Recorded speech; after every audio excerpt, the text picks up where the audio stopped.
জয় হিন্দ বন্ধুরা, আমি দীপঙ্কর মণ্ডল। আপনারা দেখছেন নবান্ন নিমন্ত্রণ। আপনাদের সবাইকে স্বাগত। বন্ধুরা, সবকিছু ঠিকঠাক থাকলে রাজ্যের ক্রিমিনাল ইনভেস্টিগেটিভ ডিপার্টমেন্ট মানে সিআইডির একটা দল কিন্তু দিল্লির উদ্দেশ্যে রওনা হয়ে যেতে পারে। কেন রওনা হবে? লুচ্চা ভাইপো তাকে তিনবার নোটিশ দেওয়া হয়েছিল। তার যে সই জালিয়াতি কাণ্ড, মানে দলের বিধায়কদের সই জাল করে যেটা বিধানসভায় জমা পড়েছিল, এবং তারপরে সেগুলো ঘটনা প্রবাহ আপনারা জানেন যে সিআইডি তদন্তের নির্দেশ দেয় রাজ্য সরকার, এবং স্পিকারের তরফে প্রথমে অভিযোগ জানানো হয়েছিল। তার সন্দেহ হওয়ার পরে, তার কাছে স্পেসিফিক অভিযোগ আসার পরে, তারপরে তদন্ত প্রক্রিয়া যত এগোতে থাকে, বিভিন্ন এমএলএদেরকে জেরা করা হয়ে গেছে, এবং বাকি ছিল যে চিঠিটা পাঠিয়েছিল জালি চিঠি, সেটা হচ্ছে লুচ্চা ভাইপো, অর্থাৎ আঞ্চলিক তৃণমূল কংগ্রেসের সর্বভারতীয় সাধারণ সম্পাদক। আর তৃণমূল কংগ্রেসটা আর নেই, সে খবর আপনারা পেয়ে গেছেন। সংসদীয় দল অর্ধেকের বেশি ভেঙে চলে গেছে, মানে 2/3 ভেঙে চলে গেছে। পরিষদীয় দল 2/3 চলে গেছে, এবং এই মুহূর্তে লুচ্চা ভাইপো এবং তার পিসি তারা রয়েছে দিল্লিতে। তো সারাদিন যা হলো দেখুন, অনেকবার অনেক চেষ্টা করেছি, অনেক ভাবনা চিন্তা করেছি যে অন্য কোনো টপিক নিয়ে ভিডিও তৈরি করব, কন্টেন্ট তৈরি করব, কিন্তু এ রাজ্যে এমন কিছু ঘটনা ঘটে চলে যে আমরা বাধ্য হই সেই বিষয়গুলো নিয়েই কথা বলতে। আজকে সারাদিনে যা হয়েছে, প্রথমে একটা ছোট্ট ভিডিও দেখাবো, লুচ্চা ভাইপোর একজন সঙ্গী, তার ভিডিও দেখাবো। তারপরে আস্তে আস্তে করে কি হলো কালীঘাটে মমতা ব্যানার্জির বাড়িতে, লুচ্চা ভাইপোর ক্যামাক স্ট্রিটের অফিসে, সেই কাণ্ডগুলো বলবো। তার আগে একটা ছোট্ট ভিডিও দেখে নিন। কোনো বিশৃঙ্খলা হয়নি, চলুন। কোনো বিশৃঙ্খলা হয়নি, যান যান যান যান যান। আপনারা তৈরি করছেন বিশৃঙ্খলা, যান। মিডিয়ার জন্য বিশৃঙ্খলা, চলুন চলুন চলুন চলুন। মিডিয়ার জন্য বিশৃঙ্খলা। মিডিয়া কি করলো? মিডিয়া বিশৃঙ্খলা বানাচ্ছে, এখানে কোনো বিশৃঙ্খলা দেখতে পাচ্ছেন? এই আপনি আপনার ওয়ার্ডেই বাধাপ্রাপ্ত হচ্ছেন। একটা জনপ্রতিনিধি সেটা ওদের জিজ্ঞেস করুন। আর এই বাধা সরাতে আমার 30 সেকেন্ড লাগবে।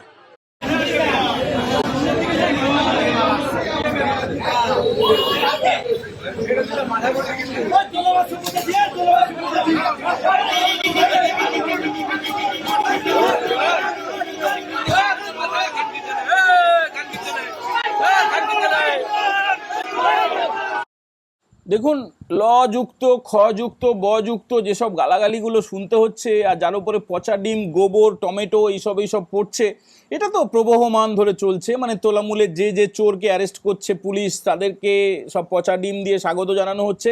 এই যে ভিডিওটা দেখলেন, এই লোকটাকে অনেকেই চেনেন, প্রায় বেশিরভাগ লোকই চেনেন, সব্যসাচী দত্ত। বিধাননগর পুরসভার সে দায়িত্বে ছিল। তার যে মেয়র, ইনি ডেপুটি মেয়র ছিলেন আর কি, এদেরকে আপনি করে বলতেও খারাপ লাগে।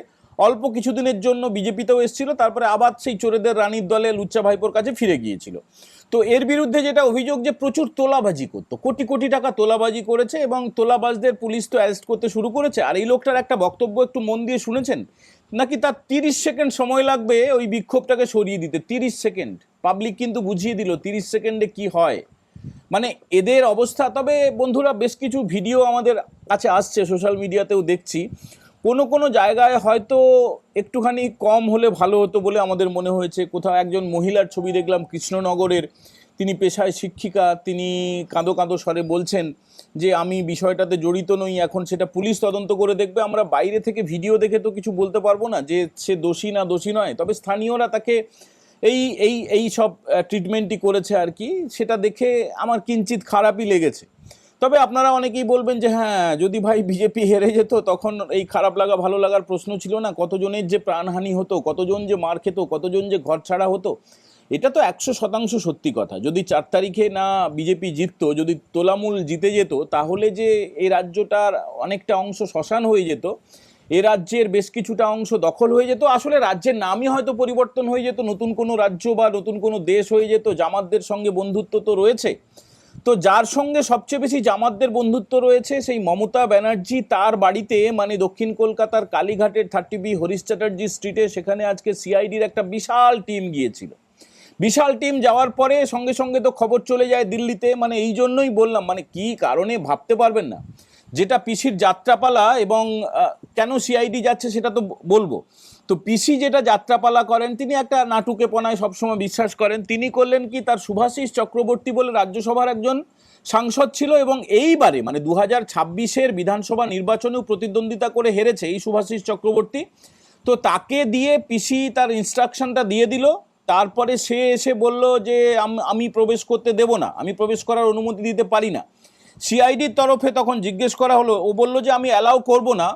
সিআইডির তরফে বললো তাহলে কি আপনি বাধা দিচ্ছেন? বলছে না, আমি বাধা দিচ্ছি না, আমি অ্যালাউ করবো না। আরে বাবা, অ্যালাউ না করবেন না মানেই তো আপনি অবস্ট্রাকশন তৈরি করছেন, আপনি সরকারি কাজে বাধা দিচ্ছেন। তো এই শুভাশিস চক্রবর্তী একটু শেয়ানা লোক, পরে সে ভেতরে ঢুকে ঢুকে হয়তো চোখে মুখে জল দিয়ে সে বুঝলো যে না, বিষয়টা অত্যন্ত সিরিয়াস, কারণ সে নিজেই অ্যারেস্ট হয়ে যেতে পারে।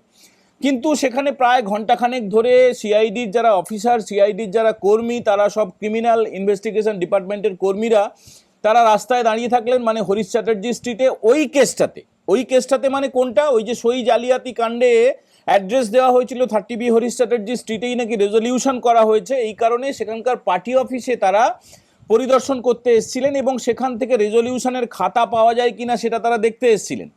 তো আগে থেকে নিশ্চয়ই তারাও জানতেন এবং কালীঘাটের লোকও জানে, রাজ্যের লোক জানে, দেশের লোক জানে যে ওই 30B হরিশ চ্যাটার্জি স্ট্রিটে মমতা ব্যানার্জি নেই এবং অভিষেক ব্যানার্জির বেশ কিছু হলফনামায় ঠিকানা দেওয়া রয়েছে এই 30B হরিশ চ্যাটার্জি স্ট্রিটেরই।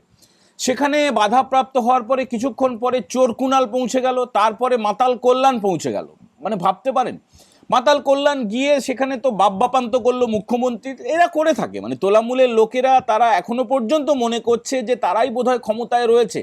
তারা বাধা দেওয়ার চেষ্টা করছে, তদন্তে বাধা দিচ্ছে, তারা পুলিশকে গালাগালি করছে, তারা মুখ্যমন্ত্রীকে গালাগালি করছে, যা কালচার সেটা তারা করতে শুরু করলো।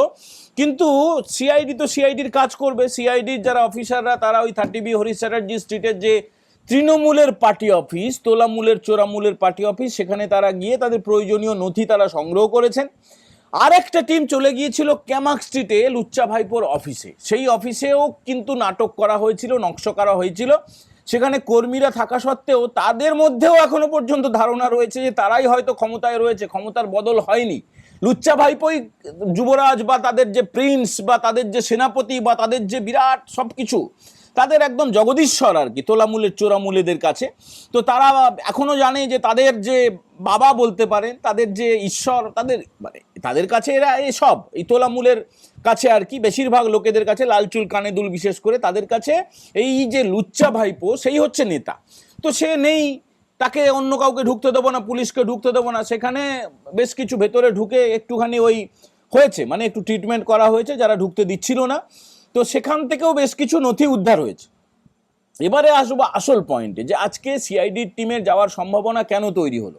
দেখুন, প্রথম, দ্বিতীয়, তৃতীয় 3বার নোটিশ দেওয়া হয়েছে ভবানী ভবনে এই লুচ্চাকে হাজির হওয়ার জন্য, তাকে জেরা করা হবে। এটাই আইনি নিয়ম যে কোনো অভিযুক্তকে তাকে ডেকে জেরা করা হয় এবং তারপরে প্রমাণ জোগাড় করে যদি তার বিরুদ্ধে প্রমাণ পাওয়া যায়, তদন্তে প্রমাণিত হওয়ার পরে তাকে অ্যারেস্ট করা হয়। তো লুচ্চা ভাইপোকে তাকে সেই সুযোগটা দেওয়া হয়েছিল, একদম আইন মেনেই সমস্ত কিছু করা হয়েছিল। বাড়িতে গিয়ে নোটিশ দেওয়া হয়েছিল, সেখানেও আপনারা জানেন যে তার কি দহরম মহরম, তার কি দম্ভ, তার কি লেকচার, তার ডায়ালগ, আমি এই বাড়িতে থাকি না, ওই বাড়িতে থাকি, আমি শান্তিনিকেতনে থাকি না। শান্তিনিকেতনের সামনে ওদিকে বিরাট বড় পুলিশ প্রহরা কিছুদিন আগে পর্যন্ত ছিল, মানে 4 তারিখের পরে সেগুলো সরানো হয়েছে নতুন সরকার আসার পরে। তো এই লুচ্চা ভাইপোকে প্রথম, দ্বিতীয় এবং তৃতীয় নিয়ম হচ্ছে যে 3টে নোটিশের পরেও যদি যাকে ডাকা হচ্ছে সে না আসে, তার বিরুদ্ধে ওয়ারেন্ট জারি হয়ে যায়। এবং আগামী কালকে আবার এই ইস্যুতেই লুচ্চার একটা কেস রয়েছে, তার শুনানি রয়েছে হাইকোর্টে।